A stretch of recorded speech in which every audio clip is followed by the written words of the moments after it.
Hello good evening students, कैसे हैं बेटा? बेटा आइएगा, देखिएगा आज हम इस एरर एनालिसिस के लेक्चर में बात करेंगे एब्सोल्यूट एरर, रिलेटिव एरर, जिसे हम फ्रैक्शनल एरर भी कहते हैं, एंड परसेंटेज एरर। तो इसमें पहले आप हेडिंग डालिए एब्सोल्यूट एरर, फ्रैक्शनल एरर और relative error and percentage error. आप देखिए बेटा, जब भी आप कोई रीडिंग लेने जाते हैं, जैसे आप एक्सपेरिमेंट करते हैं, तो सपोज मान लीजिए इसकी लंबाई नापनी है, तो मैं इसकी लंबाई को जिस इंस्ट्रूमेंट से नापूंगा, पहली लंबाई लूंगा, दूसरी बार लूंगा, तीसरी बार, चौथी बार, पांचवी बार और कई बार लेकर के उसका एवरेज निकाल लूंगा, मीन निकाल लूंगा। जब किसी भी एक्सपेरिमेंट के अंदर बहुत से मेजरमेंट, बहुत से ऑब्जर्वेशंस, बहुत सी रीडिंग लेकर के उसका एवरेज या मीन निकाला जाता है, तो वो मीन उसका ट्रू वैल्यू होता है। तो हम यही लेके चल रहे हैं। मान लो इसकी लंबाई a के बराबर है, तो इसकी पहली रीडिंग हमने लिया a1, दूसरी रीडिंग को हम लिखेंगे a2, a3, a4, an और इन सभी रीडिंग का एवरेज निकालेंगे। इस पेन की लंबाई की जो मेजरमेंट आएगा उसे ट्रू मेजरमेंट माना जाएगा। तो हम यहां पे यही लिख रहे हैं, suppose in an experiment we take n readings का मतलब observations, measurement, observations, and these are, और ये हैं क्या बेटा रीडिंग्स? मान लीजिए A1, सिंपल कुछ भी लिख सकते हैं, आपको L1 L2 लिखना है, L1 L2 लिख दीजिए, A1 A2 A3 dash dash dash an। हमने n रीडिंग्स ले ली। तो अब हम इससे पहला पॉइंट लाएंगे कि what is true value. True value जिसे हम मीन वैल्यू भी कहते हैं, मीन वैल्यू भी कहते हैं। ये क्या होगा बेटा? ये इसे am से लिखेंगे और यही ट्रू वैल्यू है। That is obtain a1 plus a2 dash dash dash an upon n, यानी सभी वैल्यूज को जोड़ा और नंबर से डिवाइड किया तो आपको एवरेज वैल्यू मिल गई। यही बेटा ट्रू वैल्यू है। और ट्रू वैल्यू और mean value is here. Clear? Second number है ये। अब आपको भैया ट्रू वैल्यू पता चल गई, तो अब अगला टर्म आया कि सर सही है, हमें ट्रू वैल्यू पता चल गई। तो अब आप ये देखिए कि इस ट्रू वैल्यू से आपकी पहली वैल्यू कितना फर्क था दोनों में, ट्रू वैल्यू और दूसरी वैल्यू में क्या फर्क था, अंतर था। मान लीजिए 15 आया और ये 14.5 था, तो 15 और 14.5 में आपका 0.5 का अंतर है। इसे एब्सोल्यूट एरर कहते हैं। तो एब्सोल्यूट एरर जो होता है वो हर इंडिविजुअल रीडिंग में होता है। इस रीडिंग में और ट्रू वैल्यू में, इस रीडिंग और ट्रू वैल्यू में, इस रीडिंग और ट्रू वैल्यू में एक अंतर होगा। ये जो डिफरेंस इन द मैग्नीट्यूड, अब ध्यान रखिएगा, साइन वाइन नहीं है, अब मैग्नीट्यूड ध्यान रखेंगे।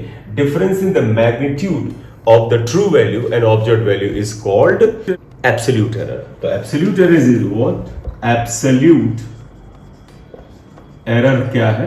Difference in magnitude of true value and individual measured value. और absolute error जो होगा हर वैल्यू में आएगा। जैसे देखिएगा, absolute error in A1 क्या होगा? तो आप देखिएगा, therefore absolute error in A1, इसको कैसे लिखेंगे? डेल्टा A1, और ये होगा क्या? A1 की वैल्यू में से ट्रू वैल्यू यानी E घटाएंगे और जो वैल्यू आएगी उसका सिर्फ प्लस साइन लेके चलेंगे। ये मॉड का मतलब जानते क्या होता है? मान लीजिए A1 14 था, ये 15 था, 14 माइनस 15 नेगेटिव आएगा, -1, लेकिन आपको वैल्यू +1 लिखनी है। मॉड का मतलब है only numerical value, only magnitude. इसी तरह से बताइएगा, absolute error in A2, delta A2 आएगा, that is mod of A2 minus AM। Absolute error in A3, delta A3 आएगा, ये मॉड A3 माइनस AM। और इसी तरह से आप A4 में लेंगे, A5 में लेंगे और फाइनली AN में लेंगे। तो इतना नोट करिए, हमने ट्रू वैल्यू निकाल लिया बेटा, ये था।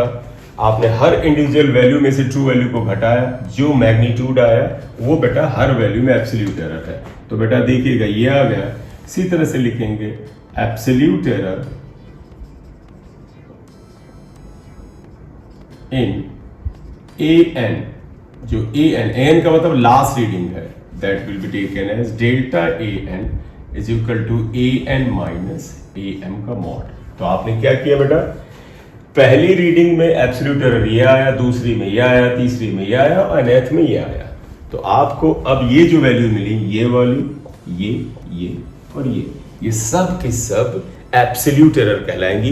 पूरा नाम लेना है तो इनका है पूरा नाम मैक्सिमम परमिसिबल एब्सोल्यूट एरर भी कहते हैं। मैक्सिमम यानी सबसे ज्यादा, परमिसिबल का मतलब प्रोबेबल, संभावित, जिसका चांस होता है, absolute error.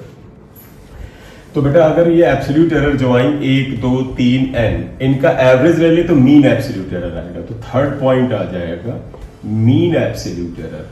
Mean absolute error, mean absolute error का मतलब क्या हुआ? देखो इसका सिंबल ये लियो, तो डेल्टा ए एम। मीन होता था तो एम लिखते थे, डेल्टा आमतौर पर डिफरेंस को, एरर को बताता है। ये क्या आएगा बेटा? ये A1 जो ये आया था, डेल्टा A1, डेल्टा A2, इन सभी एरर्स को जोड़ करके आप इनके नंबर से आप डिवाइड कर दीजिए तो आपको मीन एब्सोल्यूट एरर आ जाएगा। तो मीन एब्सोल्यूट एरर आ जाएगा। तो आपको मीन एब्सोल्यूट एरर ही मिल गया इक्वेशन 2।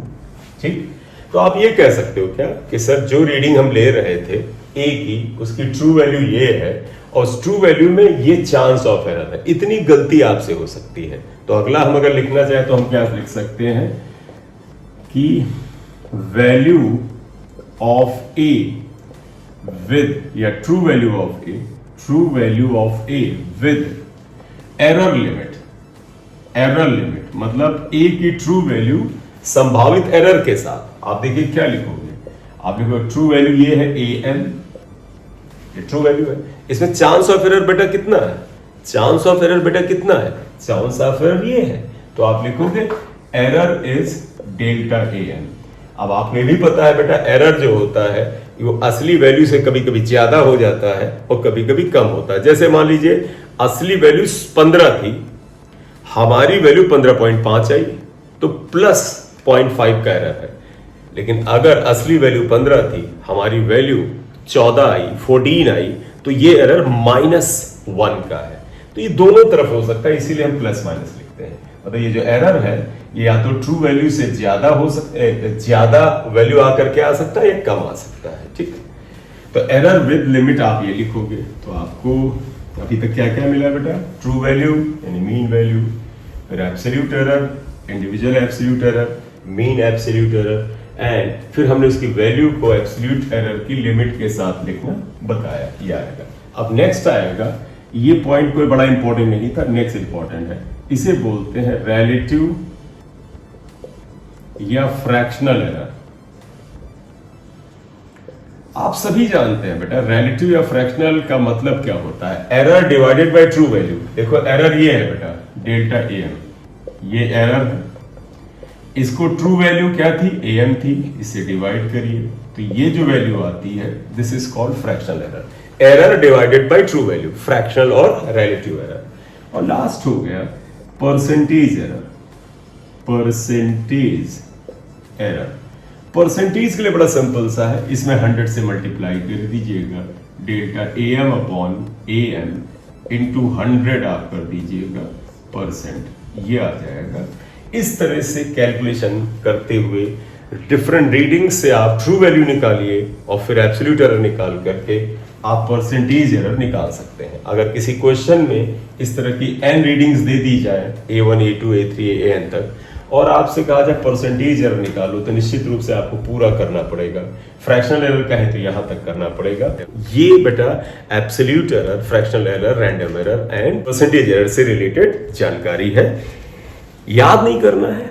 अभी कुछ क्वेश्चंस पे लगाते हैं, आप अपने आप समझ जाएंगे। Example 2.7 NCERT page 25.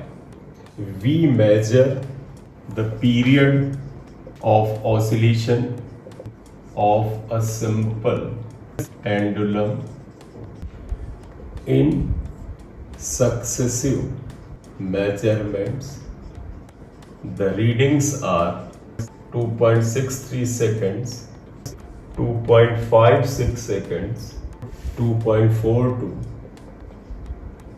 2.71 and 2.80 seconds. Calculate absolute, relative, and percentage error. We measure the period of oscillation of a simple pendulum. In successive measurements, the readings are 2.63 seconds, 2.56 seconds, 2.42 seconds, 2.71 seconds, and 2.80 seconds. ये आई value calculate absolute relative and percentage error. हम जानते हैं बेटा simple pendulum main position से एक तरफ जाता है, वापस आता है, फिर दूसरी तरफ जाता है और जब वापस आता है इसे वन टाइम पीरियड कहते हैं। इसी की वैल्यूज दी हैं और कहते हैं कि हमें absolute relative and percentage error बताना। पहला तो आएगा मीन वैल्यू या ट्रू वैल्यू, मीन या ट्रू वैल्यू। तो मीन वैल्यू बेटे क्या होता है, आप टाइम पीरियड तो टीएम से लिख दीजिए, TM is equal to what बेटा, आपको ये सारी वैल्यू जोड़नी है और एवरेज निकालना है। तो ये सारी ये वैल्यू ये सब जोड़ के एवरेज निकालिए। 2.63, 2.56, 2.42, 2.71 प्लस 2.80 अपॉन 5 आपको निकालना, जो वैल्यू आएगी वो ट्रू वैल्यू होगी। तो ये आता है टीएम इक्वल टू 2.624 आया। देखो बेटा 2.624 आया है, डेसिमल के 3 प्लेस तक है, लेकिन वैल्यूज जो क्वेश्चन में दे रखी है डेसिमल के 2 प्लेस तक दे रखी हैं, तो इसलिए हम 2 प्लेस तक राउंड ऑफ करेंगे। तो ये मीन वैल्यू आ जाएगी 2.62, क्योंकि 4 को ड्रॉप करेंगे तो ये 2 का 2 बना रहेगा, ये सेकंड आ गया। तो इतनी ट्रू वैल्यू आ गई। अब इन्होंने कहा एब्सोल्यूट एरर बताइए, तो आप बताइएगा एब्सोल्यूट एरर, आप सभी को ध्यान होगा एब्सोल्यूट एरर हर इंडिविजुअल रीडिंग में होता है। तो आइएगा एब्सोल्यूट एरर्स, अब ऐसे लिख रहे हैं बेटा आर। देखिएगा ये जो पहली रीडिंग में एब्सोल्यूट एरर क्या आएगा, इसे लिखो delta T1 is equal to T1 minus TM का मॉड। T1 बेटा कितना है, T1 है 2.63 माइनस 2.62, इसका मॉड 0.01 आएगा।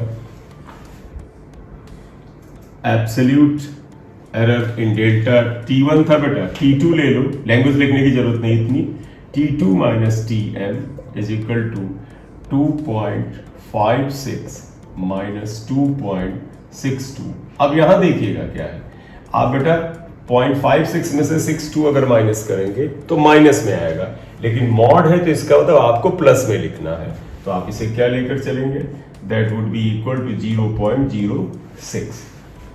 डेल्टा T3 निकालिए, T3 माइनस TM, T3 कितना है बेटा 2.42 माइनस 2.62, फिर माइनस में आएगा लेकिन प्लस में लिखना है। कितना फर्क है 0.20, 42 62 में 20 का फर्क है। Delta T4 minus TM is equal to 2.71 minus 2.62, 0.09, and delta T5 equal to T5 minus TM, that is equal to 2.80 minus 2.62, that is 0.18। तो ये 5 एब्सोल्यूट एरर आ गई, 1 2 3 4 5, पांचों इंडिविजुअल एब्सोल्यूट एरर है, सभी को प्लस साइन के साथ लिया जाएगा, माइनस साइन को आप कंसीडर नहीं करेंगे। क्यों, एरर कभी भी सब्ट्रैक्ट नहीं होती, जितनी भी एरर आएंगी सब जुड़ेंगी। मॉड लगा दिया इसलिए इसमें माइनस साइन हटा के लिखेंगे, ठीक है। अब आपको ध्यान होगा, थ्योरी वाला पढ़ो कि जब इंडिविजुअल एरर आ गई तो इसका एवरेज निकाल सकते हैं। तो अगला पॉइंट क्या हो जाएगा हमारा, third, mean absolute error. Mean absolute error, इसे आपको पता डेल्टा TM लिखते हैं, वो क्या आएगा, इन सभी एरर का एवरेज निकालना पड़ेगा। 0.01 प्लस 0.06, 0.20, 0.09 प्लस 0.18 अपॉन 5 कितना आता है, जोड़ के बताएं बेटा। 0.54 अपॉन 5 आएगा 0.1, यहाँ पे देखिए 0.1 आया, ये गया 0 प्लस 8, फिर वही डेसिमल के 2 प्लेस तक सारी वैल्यूज दी गई हैं क्वेश्चन में, तो 2 तक लिखेंगे 0.11, 8 को ड्रॉप करेंगे यहाँ 1 जुड़ जाएगा, तो ये डेल्टा TM आ गया।